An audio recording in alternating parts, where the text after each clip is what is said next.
Pengen punya rumah baru di area Kelapa Gading nggak perlu harus langsung bayar lunas. Bisa dicicil sampai 24 kali, tepatnya di klaster Park Spring Gading.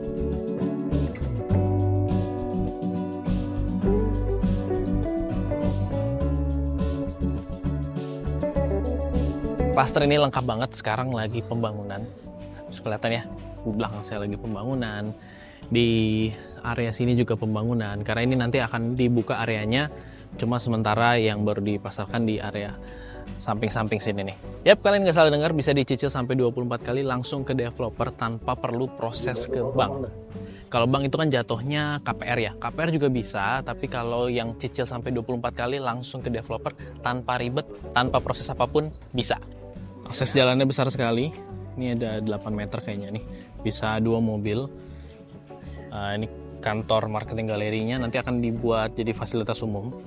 Dan ini rumah contohnya tipe villa, ini rumah contoh yang tipe hero. Sementara akses lainnya masih ditutup karena masih on progress pembangunan. Kapan bisa serah terima? Indennya normalnya di 12 bulan, tapi tipe villa kebetulan akan ada satu unit yang bisa serah terima Desember 2024. Jadi kalau sekarang kan itu September tanggal 18 2024, nanti sekitar Oktober, November, Desember, 3 bulan lah. 3 bulan bisa langsung serah terima karena memang sudah ada unit progress ya. Ini pembangunan masif sekali, tiap hari berjalan. Developernya juga developer besar, bukan developer ecek-ecek. Sekarang kita akan bahas tipe yang villa. Ini luas tanahnya 60 meter, jadi sekitar 6 kali 10. Kalau luas bangunannya 91 meter. Jadi bangunan ini 2 lantai. Kelihatannya bangunannya 2 lantai. Fasadnya menarik banget. Jarang-jarang ada rumah dengan fasad seperti ini, apalagi di area Kelapa Gading. Ini area carportnya. 4 meter kali, saya rasa hampir 3 meter nih. Lebarnya 3 meter, panjangnya 4 meter. Lalu di bagian sini ada bagian taman dan ada masih ada deck lagi lah untuk sebelum masuk sampai ke pintu rumah. Ini tipe yang villa. Bisa dilihat ya speknya di sini. Park Spring Gading tipe villa 6 kali 10, 2 lantai, LB91, LT60. Anyway, ini 3+1 bedroom ya. Jadi plus satunya nanti buat kamar ART ada di belakang. Kamar mandi juga 2+1. Nah, ada 1 carport. Ini Carsindo Group, ini developernya. Jadi untuk yang lagi cari rumah baru di area Kelapa Gading, saya bisa rekomendasikan ini, Park Spring Gading. Ini salah satu yang paling bagus ya. Nanti kita akan bahas juga fasilitas apa aja yang ada di klaster ini. Karena sebenarnya ini klaster lengkap banget loh. Ada banyak fasilitas dan area sekitar klaster ini bagus juga. Di belakang sini ada SMP negeri, di depan sini sekitar 1 menit lah ada pasar tradisional. Ya banyak lah, akan ada beberapa hal yang akan saya bahas. Jadi pastikan kalian nonton sampai habis. Dan di akhir video juga tentu akan ada, saya kasih lihat ya promonya apa sekarang. Ini kebetulan lagi ada azan, kita buat video di dalam aja yuk. Oke, sekarang saya sudah ada di bagian dalam rumah yang tipe villa. Jadi kalau masuk dari awal tuh itu pakai smart door lock. Dan ini area kacanya juga besar seperti tipe hero. Ya desain defaultnya memang seperti ini. Tapi memang di sini ada beberapa desain yang menggunakan desain interior tambahan. Sifatnya karena ini show unit, biasanya memang harus full furnish. Jadi nanti kalau kalian beli itu akan dapatnya kosongan. Dari arah sini sampai ke belakang sana kosongan, bisa didesain semau dan sesuai preferensi kalian.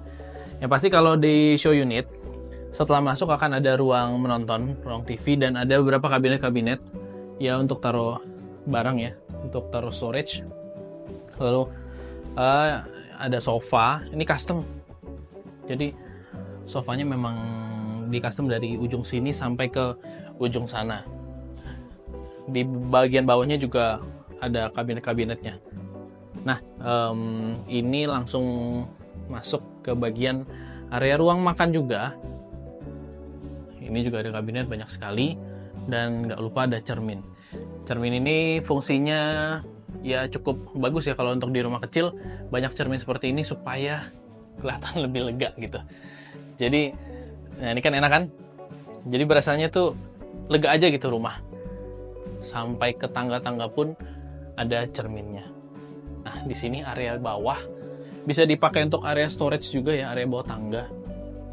Bisa dipakai untuk area storage. ada kaca mati sedikit untuk melihat bagian depannya. Dan kira-kira seperti ini layout dari ruang tamu, ruang makan, ruang keluarga, dan ruang masak. Kalau ini bagian kitchen setnya. Storage kabinet di atas, kabinet di bawah, ada sinknya, dan ada kompor 2 tungku. Tapi ini kompornya yang saya agak kurang suka sih, dengan kompor yang terlalu mepet gitu loh. Jadi kalau wajannya kegedean nggak bisa dua-duanya nyala. Ya anyway, tapi kan itu desain tambahannya. Kalian bisa pakai desain kalian sendiri nantinya. Di sini ada area untuk kulkas juga. Lalu ya ini disediakan ya, memang disediakan untuk kulkas nih. Tingginya pun disesuaikan dengan kulkas yang akan dibeli. Jadi begitu ya, kalau namanya juga desain interior, semuanya dipertimbangin matang-matang. Karena kan kalau sudah dibuat seperti ini, nanti kalian beli kulkas ketinggian kan repot. Jadi pasti ya itu akan dipertimbangkan dulu sebelum beli elektroniknya. Nah, di sini di belakang ada ruangan untuk ART, jadi ada 1 kamar tambahan untuk ART. Di atas ada 3 kamar, di bawah ada 1 kamar biasanya untuk ART, dan ada toilet juga untuk ART, dan ada toilet untuk tamu.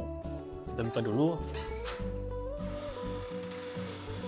Keren ya, ada pijakan jalan seperti ini, ada batu-batunya juga. Ini toilet untuk tamu, apa namanya, powder room lah ya kalau sekarang. Dan ini area, wih, sampai ke atas ini loh, area voidnya. Oke, kita ke bagian sini. Ini area untuk cuci, laundry room. Saya taruh beberapa barang juga. Nggak bisa jemur sih, jemur jangan di sini lah, jemur mungkin di depan ya. Dan ini area kamar ART, kamar tambahan. Kalau nggak punya ART bisa juga sih dijadiin apapun itu, terserah ya. Ini sekitar 2,5 kali 2,5, 2,5 kali 2,5 sih. Nah, masih ada kabinet lemari yang lumayan juga ukurannya. Jadi nggak terlalu sempit, single bed nggak terlalu sempit kok ini. Kan kadang-kadang kamar ART ya, maaf ya, kadang-kadang developer buatin kamar ART itu kurang lega gitu loh. Karena saya kasihan juga kalau ngeliat kamar ART seperti itu. Ya cuma ini lebih bagus, lebih manusiawi. Karena di lantai 1 kita sudah lihat-lihat ke semua areanya. Nggak besar ya areanya.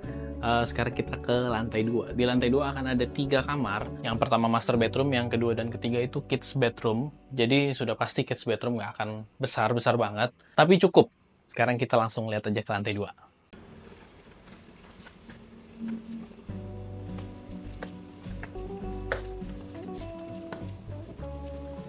Naik tangganya lumayan ya, dari bawah sini muter lalu masuk ke sini.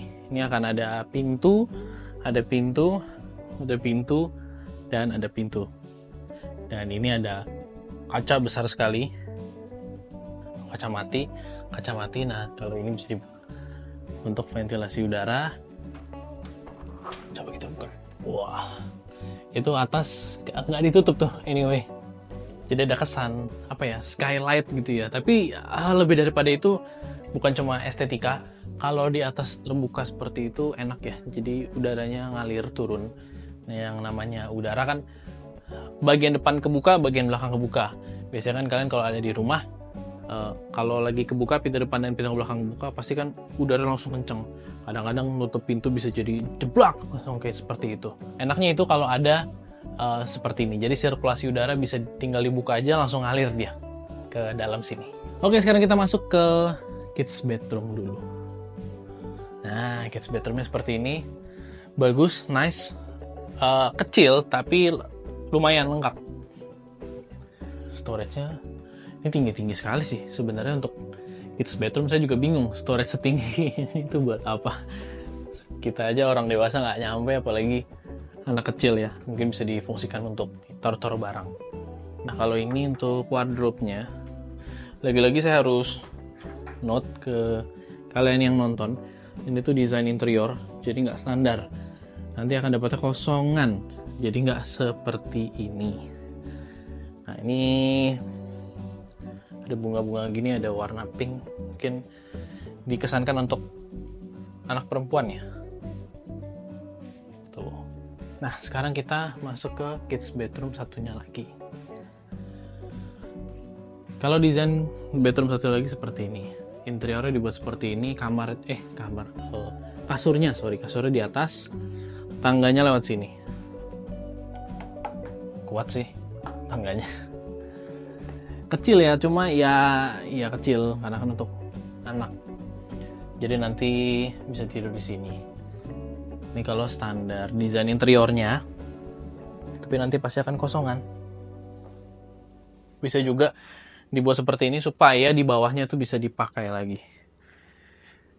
Nih, bisa taruh pajangan, taruh buku-buku, atau mungkin biasanya sih saya lebih suka kalau di bawah sini ada meja ya. Meja, ada tuh beberapa custom furniture, jadi ada meja bisa dilipat lagi kalau nggak dipakai. Kalau ini kan cuma buat duduk sih. Ini cuma buat duduk. Seperti ini aja, sorry kalau agak gelap ya, karena ini nggak ada lampu di bawah sini. Cuma buat duduk-duduk, mungkin buat baca buku. Ya cuma kayaknya kurang fungsional ya. Namanya anak-anak kan biasanya butuh meja belajar. Kalau ini kan cuma buat taruh-taruh, kabinet-kabinet buat storage aja. Oh ya, tadi saya kurang note di bagian kamar anak dua-duanya. Ada kaca ventilasi juga ya. Sebagai ventilasi maksudnya. Bisa dibuka. Yang bagian sana juga. Bawahnya kacamata besar. Oke, sekarang kita ke bagian toilet. Toiletnya satu di atas, di bawah 2 plus. Di bawah 2 sebenarnya, satu untuk ART, satu lagi untuk tamu atau pas kita lagi di bawah. Ini toilet di lantai 2. Seperti ini. Ini by design juga, tapi setahu saya sih ya, stylesnya tetap sama. Jadi kalau yang namanya desain interior, ya semuanya didesain, cuma seperti tilesnya harusnya sih memang standar seperti ini kok. Ini lumayan besar, ada bisa taruh shower dengan rain shower. Terus, keren juga nih, ada seperti ini untuk taruh sampo dan lain-lain, bisa ditaruh di atas itu. Jadi nggak menu-menuhin wastafel. Wastafelnya jadi lebih clean. Ini ada drawernya ya. Nice sih desain interiornya. Standarnya kita ada pakai Toto dan ada wastafelnya. Cuma kalau yang seperti ini tambahan sih. Kacanya juga besar banget. Ini tambahan desain interior. Oke, sekarang kita masuk ke kamar utama, master bedroom. Nah, master bedroomnya seperti ini. Ini view-nya langsung mengarah keluar. Kalau di sini langsung mengarah ke gate bahkan tuh yang ada di sana. Ini area-area yang lagi dikerjakan juga, lagi pembangunan. Cuma itu masih bangun fondasi sepertinya. Kalau di bagian kanan sudah hampir jadi semuanya. Nah, sorry, ternyata di kamar utama ada toilet juga. Saya nggak ngeh nih, bahkan besar sekali loh. Ini toilet kamar utama seperti ini. Sampai ada sekatnya lagi dengan kaca. Toiletnya seperti ini, besar ya. Nanti akan ada pintu tentunya, namanya show unit kan nggak perlu pintu lah. Dan ini area untuk kasurnya. Ini lumayan lebar nih. Ini king sepertinya. Ini king. Tapi gitu, samping-sampingnya jadi nggak ada nggak bisa langsung taruh kaki gitu loh. Kayak kurang enak. Mungkin seperti ini ya, desain di Jepang kan kayak matras aja gitu. Bahkan Jepang tuh nggak pakai dipan, biasanya langsung ada matrasnya, matras khusus ditaruh di bawah gitu. Saya kurang tahu sih namanya apa, cuma seperti itu sih biasanya kalau desain Jepang. Kalau biasanya kan kita kan dipannya tinggi sekali. Nah kalau ini enggak, di desain ada Ini sampai ke belakang, ke bawah sini bahkan. Dia cerita ini sebagai penumpunya aja. Mungkin disesuaikan dengan market Indonesia juga. Kalau di bawah banget tidurnya mungkin ada rasa feeling nggak enak, kurang nyaman gitu. Jadi dibuatin dipan custom seperti ini, full samping kanan kiri. Nah kalau bagian sini ya bagian-bagian storage ya, untuk wardrobe juga, dan ada khusus untuk TV. Cakep nih, pas banget TV untuk ukuran TV 80 inch kayaknya. Saya nggak bisa bahas desain terlalu dalam karena nanti kalian kan akan dapatnya kosongan juga ya.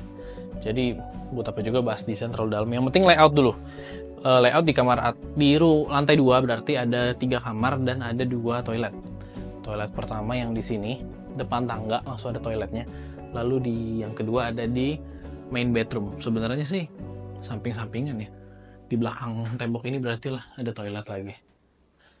Seperti itu. Ini kalau toiletnya terasa kegedean, mungkin bisa di custom ya, supaya kamar anak yang sebelah sini bisa jadi lebih besar lagi. Ya barangkali ada yang nggak mau terlalu butuh toilet sebesar ini, apalagi hanya untuk anak kecil. Cukup oke sih ya, saya lihat-lihat cukup oke untuk di lantai 2-nya. Cozy, nyaman, ceilingnya juga lumayan tinggi. Nggak yang besar-besar banget, karena di atas cuma ada layoutnya, cuma ada kamar aja, kamar dan toilet cukup. Ya itu cukup lah ya untuk keluarga kecil atau yang anaknya cuma satu, mungkin satu lagi bisa dibuat sebagai kamar kerja. Jadi enak itu, dari master bedroom, dari kamar utama dibuat ke kamar kerja di bagian sini, mungkin satu lagi dibiarin jadi kamar anak kalau yang punya anaknya satu. Kalau punya anaknya 2 ya cocok lah, cocok banget tinggal di perumahan seperti ini. Klaster yang bagus. Kita akan bahas selanjutnya tentang fasilitas-fasilitas dan harga promonya seperti apa di Park Spring Gading. Sampai di akhir video saya akan kasih tahu ke Anda nih apa aja fasilitas-fasilitas yang ada di dalam klaster Park Spring Gading. Sebenarnya mau bahas di rumah tadi ya, tipe villa di lantai 1-nya, karena lebih enak, lebih cozy gitu. Cuma tadi ada yang viewing, jadi memang di sini tuh rame yang viewing atau yang ngeliat-liat gitu ya, calon klien, calon buyer. Bukan dengan saya, dengan agent lain. Cuma memang tiap hari tuh selalu ada beberapa yang viewing ke Park Spring Gading. Karena apa? Karena sangat-sangat menarik. Bayangin punya rumah di konsep cluster dengan fasilitas lengkap, one gate system, security 24 jam, dekat kemana-mana. Ke Mall Kelapa Gading cuma nggak nyampe 10 menit lah, dengan harga mulai dari 1,5 M. Yang tipe villa tadi kita lihat, luas tanah 60 6x10, luas bangunan 91, kamar tidurnya 3+1, harganya mulai dari 1,8 M. Tapi sebenarnya udah dapat bocoran juga dari koordinator agent di dalam tadi, harganya sudah naik ke 2 M. Mungkin hampir 2 M ya, 19 sekian ya. Karena memang unitnya sold tiap hari. Jadi yang namanya properti kita nggak bisa kontrol. Kalau orang bilang, bukan orang ya, kalau kata Feni Rose bilang Senin harga naik, bisa jadi Senin, Selasa, Rabu, Kamis, Jumat, Sabtu, Minggu harga sewaktu-waktu bisa naik. Karena yang namanya, kalau tadi ada calon buyer yang lihat, toto dia suka, dia beli. Setiap hari kan bisa terjadi penjualan. Kalau setiap hari terjadi penjualan ya otomatis stok akan semakin menipis. Stok semakin menipis artinya harga pasti akan semakin dinaikkan oleh developer. Konsep dasarnya sih begitu. Cuma yang perlu kalian tahu, rumah dengan 3+1 kamar di area Kelapa Gading, apalagi rumah baru, nggak akan ada yang harganya 2 M. Itu harus di note dulu. Walaupun dengan tipe kosongan ya, bukan full furnish, di harga 2 M itu sangat-sangat good deal. Dan juga saya tadi bilang di awal, di sini bisa dicicil ke developer. Bisa 12 kali, 24 kali. Ya pokoknya di bawah maksimal 24 kali. Kalian mau 18 kali pun bisa kok, saya bantu omongin ke developernya. Benefitnya apa kalau cicil langsung ke developer? Nggak perlu proses bank, KPR itu nggak perlu. Karena KPR kan biasanya lebih ribet ya, butuh dokumen-dokumen lebih lengkap lagi. Tapi kalau mau KPR bisa nggak? Bisa banget. KPR tanpa DP pun di Park Spring Kelapa Gading ini bisa. Jadi kalau villa tanpa DP paling cuma bayar booking fee-nya aja 10 juta, itu langsung masuk ke KPR. Angsurannya besar apa nggak? Pasti besar, mungkin di atas 12 juta. 12, 13, tergantung rate bunga yang kalian pilih.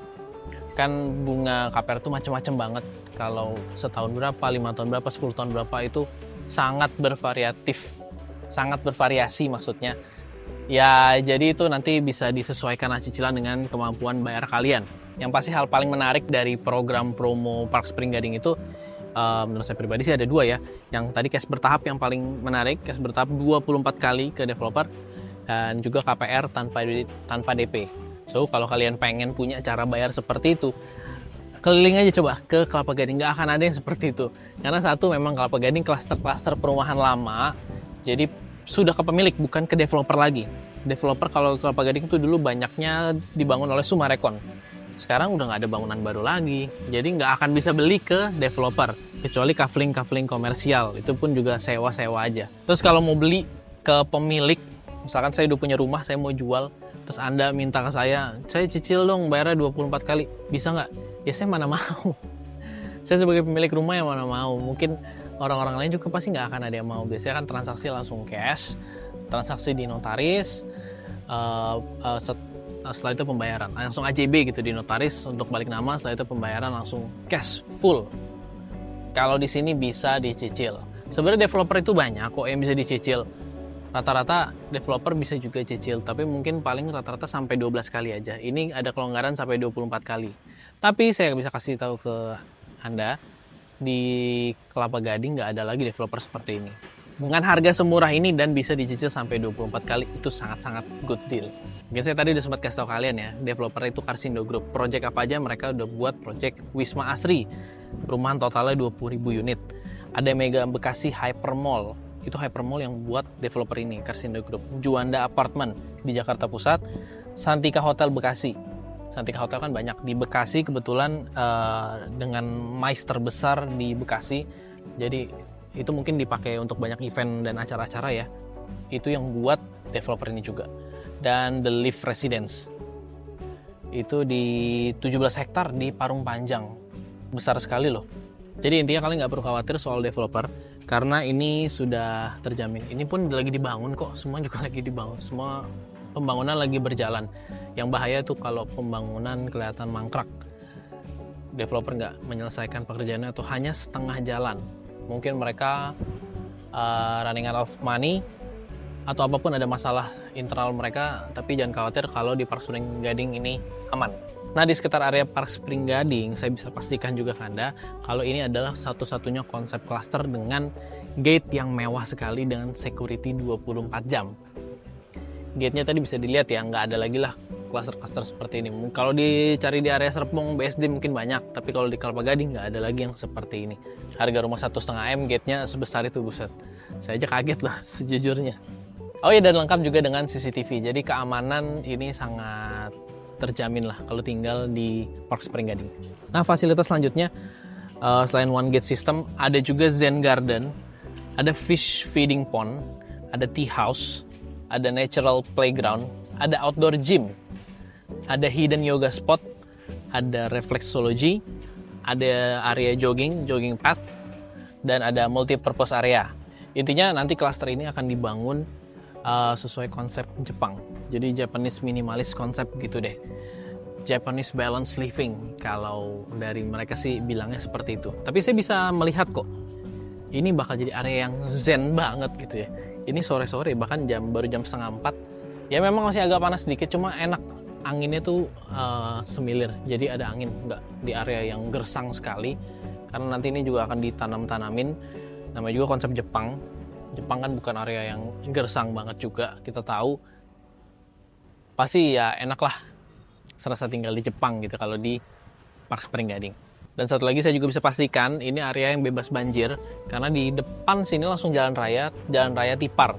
Jadi jalan raya Tipar itu beda jalan dengan Pegangsaan 2. Kalau Kelapa Gading kan ada area Pegangsaan 2, jalur truk, ada juga jalan Tipar. Kalau Tipar ini nggak pernah banjir. Kalau Pegangsaan 2 langganan banget banjirnya. Dan untuk yang mau ambil dengan fasilitas KPR, Park Spring Gading sudah punya lebih dari 10 ya kerjasama dengan bank, sudah PKS dengan banyak bank. Jadi kalian mau pakai bank apa aja bisa banget.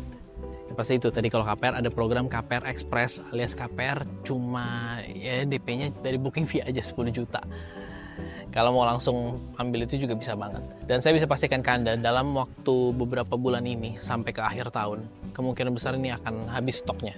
Karena sebagus itu, areanya bagus, klasternya bagus, rumahnya desainnya bagus, harganya murah.